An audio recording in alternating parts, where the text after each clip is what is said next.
Hello అండి, మీ అనురావిల్ల. ఈరోజు నా వీడియో ఏంటంటే, ఇంకా పిల్లలు అయితే స్కూల్కి అయితే వెళ్ళిపోయారండి. వెళ్ళిపోయాక ఇంకా ఎండ అయితే బాగా వస్తుందన్నమాట. అందుకనేసి మొన్నటిదాకా వర్షం కదా, దీనిలో అయితే అన్నీ ఒక మాదిరిగా మనకి అట్లా కూల్గా ఉన్నాయన్నమాట. అందుకనేసి ఎండకు పెట్టేసిన దిండు కవర్లన్నీ వాషింగ్కి వేసేసిన అనమాట. ఇంకా ఇల్లంతా చిందర వందరగా భయంకరంగా ఉందన్నమాట. అన్ని డబ్బాలలో పప్పులు అయిపోయినాయి. అవన్నీ తీసి ఒకేసారి కడిగేస్తాను అనమాట. ఇంకెప్పుడు ఇల్లు దులిపినా కూడా నాకు ఇక డబ్బాలు నీట్గానే ఉంటాయి. ఎప్పటికప్పుడు అయిపోతూ ఉంటే తీసి కడిగి పెట్టుకుంటా అండి. దానికనేసి సింక్ దగ్గర వేసిన ఇక బెడ్షీట్లు అన్నీ మామూలుగా కిటికీ కర్టన్స్ అన్నీ అయితే వాషింగ్కి వేసేసిన అనమాట. ప్రతిరోజు అయితే ఈ టీవీ అయితే నేను క్లాత్ పెట్టి తుడిచేస్తాను. ఎందుకంటే డస్ట్ ఉంటుంది, పిల్లలు చేయి పెడతారు కదండి. అందుకనేసి టీవీ టేబుల్, ఫ్రిడ్జు పైన ముందు మొత్తం అంతా తుడిచేస్తా. వాషింగ్ మిషన్ కూడా ఇట్లా పొడిగుడ్డతోటి ప్రతిరోజు అయితే ఈ పని అయితే నేను చేసుకుంటా అండి. బెడ్ పైన కూడా మనకి ఇట్లా మామూలుగా బెడ్ పైన కూడా చేయి పెడతారు కదా పిల్లలు, అక్కడ కూడా మొత్తం తుడిచేస్తా అండి.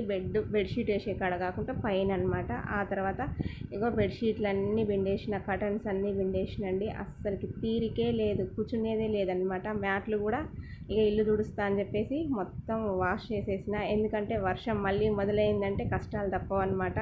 అందుకనేసి టైం లేట్ అయినా ఏం లేదు. అసలు నేను ఈరోజు అయితే ఒక టీ మాత్రమే తాగిననమాట. ఈ డబ్బాలన్నీ కడిగి అక్కడ ఫ్లోర్ మాకు బాల్కనీ లేదు కాబట్టి ముందర ఎండ రావట్లేదు. అందుకని పైకి అన్నీ మోసుకొచ్చి మొత్తం ఎండలో పెట్టేసిన అనమాట. ఈ డ్రై అయిన బట్టలే కాబట్టి నేను కడిగి పెట్టిన వాటిపైన అయితే పడవన్నమాట. అందుకనేసి పెట్టేసిన. చెట్లు అయితే బాగా నాని ఉన్నాయి, మంచి ఎండ తగులుతుందనమాట. ఆ తర్వాత కిందికి పోయినండి. మొత్తం ఇక ఇల్లు అయితే ఊడ్చిన, మంచిగా అంతా దుమ్ము ఎక్కడైనా ఉందా చూసుకొని క్లాత్తో తుడుచుకొని, ఆ తర్వాత దీంట్లో వచ్చేసి ఉప్పు అలాగే పసుపు వేసి అయితే ఎప్పుడు ఇల్లు తుడుస్తాను అనమాట.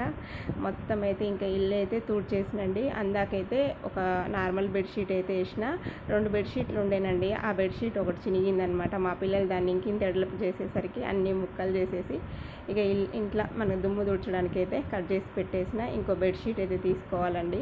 అందుకని నార్మల్గా ఒక దుప్పటా అయితే వేసి పెట్టిన. ఇల్లు అయితే మొత్తం తుడిచినగా. చెత్త అయితే 2 సంచులకు వెళ్ళింది, పక్కన పెట్టేసిన. చెత్త వాళ్ళు వచ్చినప్పుడు వేసేస్తా అండి.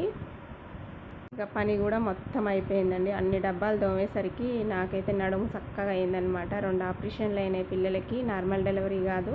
ఎక్కువ పని చేస్తే బ్యాక్ పెయిన్ వస్తుంది. అందరికి వస్తుందా మరి నాకైనా తెలవట్లే. డెలివరీ తర్వాతనే ఇది స్టార్ట్ అయింది, ఇంతకుముందు లేదనమాట. ఎంత పని చేసినా ఇట్లా నడుమైతే నొప్పి లేవదులే. కానీ ఎండ చూసిరా మంచిగా వస్తుందన్నమాట.